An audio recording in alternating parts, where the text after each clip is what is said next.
আসসালামু আলাইকুম। আমার এক ভাই কমেন্ট করছেন যে তাহলে মালয়েশিয়া সরকার এজেন্সির তালিকা প্রকাশ করুক। তো মালয়েশিয়া যদি এজেন্সির তালিকা প্রকাশ করে সেখানে তো বাংলাদেশের কোনো স্বার্থ থাকবে না।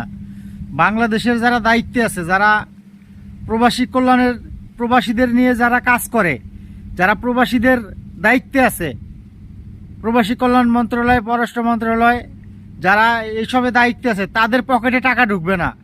এর জন্য মালয়েশিয়া সরকার যদি এজেন্সি ঠিক করে দেয়, তারা তো 4 থেকে 5 লাখ টাকা করে কোনো প্রবাসীর কাছ থেকে নিতে পারবে না। নতুন যারা প্রবাসী আসবে, প্রবাসী গমন ইচ্ছুকদের কাছ থেকে 4 থেকে 5 লাখ টাকা নিতে পারবে না। কারণ মালয়েশিয়া সরকার যদি এজেন্সি ঠিক করে দেয়, সেই এজেন্সির দুর্নীতি করার কোনো সুযোগ নাই। এর জন্যই বাংলাদেশ সরকার রাজি হয় না মালয়েশিয়া সরকারের কথায়।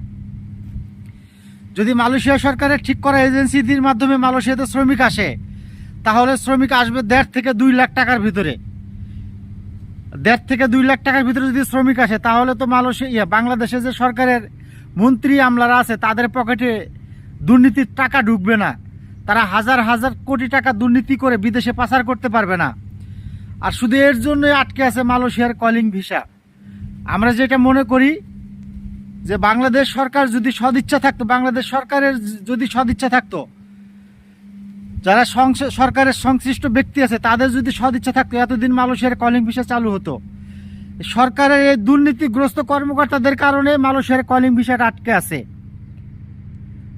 তো সরকারের প্রধানকে অনুরোধ করব, আপনারা দ্রুত চেষ্টা করে মালয়েশিয়ার কলিং ভিসাটা খোলার ব্যবস্থা করে দিন। বাংলাদেশে লাখ লাখ যুবক বেকার বসে আছে, তারা যাতে মালয়েশিয়ায় এসে কর্ম করে দেশে রেমিটেন্স পাঠাতে পারে।